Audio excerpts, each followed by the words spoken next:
Aiden में धीरू भाई ने बिजनेस के सबक सीखे थे। इसके बाद वो आए मुंबई।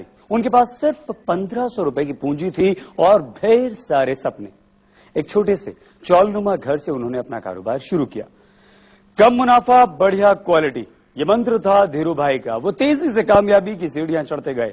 50,000 करोड़ का साम्राज्य खड़ा कर दिया।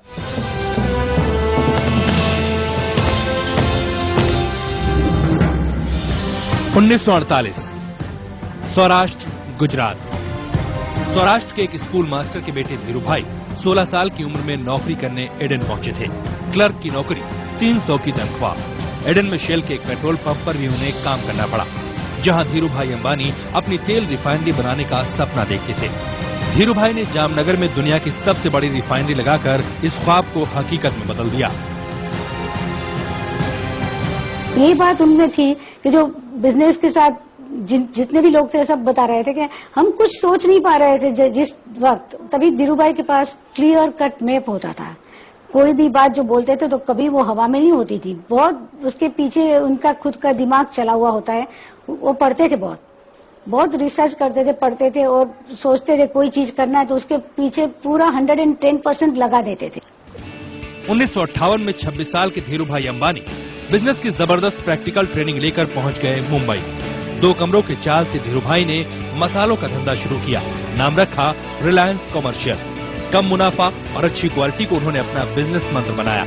मसालों के बाद उन्होंने यार्न ट्रेडिंग का काम शुरू किया। कपड़ों में इस्तेमाल होने वाले जापानी यार्न, चमकी, नायलॉन और रेयान में ट्रेडिंग ने उन्हें इस बिजनेस का सरताज बना दिया।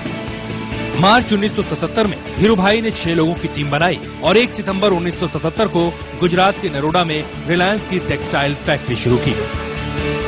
देखते ही देखते विमल शूटिंग शर्टिंग की धूम ऐसी मची कि लोगों की जुबान पर आ गया ओनली विमल और उद्योग जगत में रिलायंस की धाक जम गई। कारोबार के साथ परिवार भी बढ़ा। 1959 में दूसरे बेटे अनिल का जन्म हुआ और 1961 और 1962 में दोनों बेटियों दीप्ति और नीना का। धीरू भाई एक विजनरी बिजनेसमैन थे। 1977 में रिलायंस इंडस्ट्रीज का पहला IPO आया और 58,000 लोगों ने उसमें निवेश कर धीरू भाई में अपना भरोसा जताया। 1986 में पहली बार किसी कंपनी की वार्षिक आम बैठक स्टेडियम में आयोजित की गई। रिलायंस के इस ऐतिहासिक आयोजन में कंपनी के 3.5 लाख शेयरधारक शामिल हुए थे। ये था धीरू भाई अंबानी का करिश्मा, जो बिजनेस से कहीं बढ़कर था। मैं कई आदमियों को जानता हूँ, कई फैमिली को जानता हूँ कि जो कुछ भी नहीं थे आज करोड़पति है। क्योंकि अगर एक आदमी ने 1000 रिलायंस लिया है तो आज उसके पास 10 करोड़ के ज्यादा मिलकत होगी। इस करिश्मे का दायरा बढ़ता गया और साथ ही रिलायंस का साम्राज्य भी। और इन सब के पीछे था धीरू भाई अंबानी का वो सपना। इस सपने में रंग भरने हकीकत की जमीन पर उतरी रिलायंस ब्रांड की मशहूर कंपनियां। पेट्रोकेमिकल्स और टेलीकॉम से लेकर ऊर्जा, पूंजी बाजार और खुदरा व्यापार, उद्योग और व्यापार के हर हलके में रिलायंस ने अपनी पहचान बनाई। 1992 में रिलायंस भारत की पहली ऐसी कंपनी बन गई जिसने विश्व बाजार से निवेश लेना शुरू किया। फॉर्च्यून ने रिलायंस को दुनिया की सबसे बड़ी कंपनियों की फहरिस्त में शामिल कर लिया। 1 कमरा, 1 टेबल, 3 कुर्सियां और 1 फोन और बेहिसाब हौसले के साथ धीरू भाई अंबानी ने रिलायंस का जो सफर शुरू किया था वो आधी सदी के बाद देश के सबसे बड़े उद्योग साम्राज्य में बदल गया। चंद हजार रुपए से शुरू हुए बिजनेस साल 2000 में 50,000 करोड़ सालाना के रिकॉर्ड स्तर तक पहुंच गया। इस बीच धीरू भाई दादा बन चुके थे। अब वो दोगुनी तेजी से काम कर रहे थे और इसके पीछे थे उनके दोनों काबिल बेटे मुकेश और अनिल।